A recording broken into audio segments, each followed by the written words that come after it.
Quando a palavra crise começa a rondar um clube do tamanho do Real Madrid, não é apenas uma fase ruim. Não é só uma sequência de resultados negativos. É um terremoto que atinge vestiário, torcida, dirigentes e até quem observa de fora. O momento atual escancara uma realidade dura. Derrotas que se acumulam, decisões mal calculadas, mudanças constantes no comando e um elenco recheado de talento, mas também de ego, insegurança e desconexão. O clube que sempre se orgulhou de atravessar tempestades com grandeza, agora parece perdido, sem rumo claro, vivendo dias que ninguém imaginava ver tão cedo. A eliminação recente, do jeito que foi, serviu como símbolo máximo de um processo que vinha dando sinais de desgaste há meses. Não foi um acidente isolado, foi consequência. E quando alguém como Carlo Ancelotti resolve falar, o peso das palavras é outro. Ele conhece o clube por dentro, entende o que significa vestir aquela camisa e hoje observa tudo de uma posição diferente, mais distante, mas nem por isso menos impactada. A declaração foi forte porque veio carregada de experiência, de quem já viveu momentos de glória e também de tensão extrema no mesmo ambiente.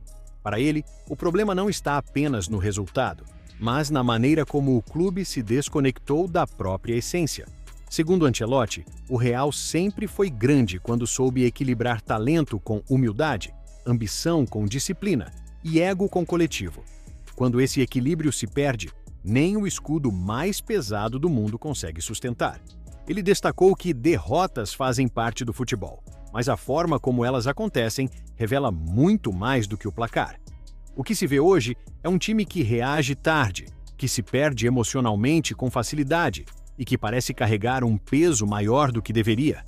Ancelotti, agora no comando da seleção brasileira, convive diariamente com jogadores que sentem diretamente esse ambiente, como Vinícius Júnior, Rodrigo e Éder Militão. Ele sabe o impacto psicológico que uma fase assim provoca, principalmente em atletas jovens que cresceram acostumados a vencer.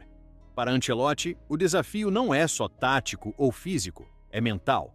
Ele afirmou que o Real parece um time que não sabe mais sofrer junto, que se fragmenta nos momentos difíceis e que deixa o ego falar mais alto do que a necessidade coletiva. A troca constante de treinadores contribuiu para isso.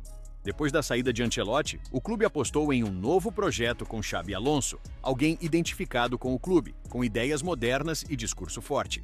Mas o futebol não perdoa a falta de resultados. A sequência de derrotas minou a confiança, expôs falhas internas e resultou em mais uma demissão precoce. Para Ancelotti, esse é um dos grandes erros do momento atual. A ansiedade por respostas imediatas em um ambiente que exige estabilidade. Ele foi direto ao dizer que nenhum treinador consegue construir algo sólido quando sabe que uma sequência ruim pode significar o fim em poucas semanas. O reflexo disso aparece em campo, onde os jogadores parecem inseguros, sem clareza do que fazer quando o plano inicial não funciona. A chegada de Álvaro Arbeloa, mesmo carregando identificação e respeito, começou da pior forma possível, com uma derrota dolorosa e uma eliminação que ampliou ainda mais a crise. Ancelotti evitou personalizar a culpa, deixando claro que o problema vai além do treinador da vez. Para ele, existe uma cultura recente no clube que precisa ser revista. Uma cultura de imediatismo que sufoca processos e alimenta vaidades. Ele falou sobre o ego no elenco, sem apontar dedos, mas deixando claro que quando cada um pensa mais em si do que no time, o coletivo paga o preço. O Real sempre foi conhecido por estrelas, mas também por líderes silenciosos, jogadores dispostos a correr pelo outro, a fazer o trabalho sujo quando necessário. Hoje, segundo Ancelotti, isso parece diluído. Ele ressaltou que talento nunca foi o problema, porque qualidade individual sobra, mas futebol se ganha com organização, compromisso e sacrifício. Ancelotti disse que vê atletas pressionados, tentando resolver sozinhos, forçando jogadas, reclamando mais do que ajustando, e isso cria um ciclo negativo difícil de quebrar. Para quem está fora, pode parecer apenas uma má fase, mas para quem conhece o clube por dentro, o sinal de alerta é real. Ele também falou sobre o impacto da torcida, que cobra, que pressiona, mas que historicamente empurra quando sente entrega. Quando a arquibancada percebe um time desconectado emocionalmente, a cobrança aumenta e o ambiente se torna ainda mais pesado. Ancelotti afirmou que o Real precisa, urgentemente, reencontrar sua identidade competitiva, aquela que não se mede apenas por títulos, mas por postura. Ele lembrou que os grandes momentos do clube não vieram só de futebol bonito, mas de times que sabiam sofrer, resistir e virar jogos quando tudo parecia perdido. Hoje a sensação é oposta. O time sofre o golpe e demora a reagir quando reage. Ele também fez uma comparação clara com o trabalho que desenvolve atualmente, destacando que lidar com grandes nomes exige diálogo, respeito e principalmente regras claras. Para Ancelotti, não existe time vencedor sem hierarquia bem definida e sem comprometimento coletivo. Quando todos querem ser protagonistas ao mesmo tempo, ninguém assume o papel de sustentar o grupo nos momentos difíceis. Ele foi enfático ao dizer que o Real precisa de menos discurso e mais atitude, menos vaidade e mais entrega. As derrotas recentes não são apenas números, são sintomas de um problema maior.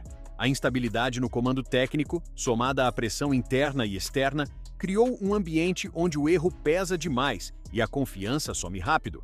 Ancelotti acredita que a solução não virá de uma decisão isolada, mas de uma revisão profunda de postura, planejamento e valores. Ele disse que o clube precisa decidir se quer um projeto de verdade ou se vai continuar refém do resultado imediato. O futebol moderno é exigente, mas também pune quem não respeita processos. Para ele, o Real ainda tem tempo de se reorganizar, mas precisa agir com coragem e lucidez. Não adianta trocar peças sem entender o todo. Ele finalizou sua declaração reforçando que crise não se combate com medo, mas com união, clareza e trabalho diário. Quem conhece o peso daquela camisa sabe que ela cobra, mas também devolve quando há compromisso verdadeiro. Há também um aspecto que Ancelotti fez questão de deixar implícito em sua fala. A crise não é apenas de resultados, é de identidade. O Real parece não reconhecer mais a si mesmo dentro de campo. Em outros tempos, mesmo jogando mal, havia imposição, respeito automático, um senso de que o adversário precisava ser perfeito para vencer. Hoje, esse medo mudou de lado. Os rivais entram acreditando, percebendo fragilidade, sentindo que basta insistir para que o erro apareça. Isso corrói a confiança do elenco e cria um ambiente onde cada jogo vira uma prova de resistência emocional. Ancelotti deixou claro que quando um clube desse tamanho passa a jogar pressionado em excesso, algo está profundamente errado na base do projeto esportivo. Outro ponto pesado da declaração foi a relação entre liderança e responsabilidade. Ancelotti destacou que times vencedores sempre têm referências claras, não só técnicas, mas emocionais. Jogadores que chamam a responsabilidade nos momentos ruins, que organizam, que acalmam, que puxam o grupo para cima. No cenário atual, essa liderança parece diluída, fragmentada, quase ausente. Cada um tenta resolver à sua maneira, o coletivo se perde e o time fica vulnerável. Para ele, recuperar esse senso de comando dentro do elenco é tão urgente quanto qualquer ajuste tático. Sem isso, nenhuma mudança no banco será suficiente para virar a chave de um time que hoje parece jogar mais contra seus próprios fantasmas que contra o adversário. Valeu e que Deus te abençoe.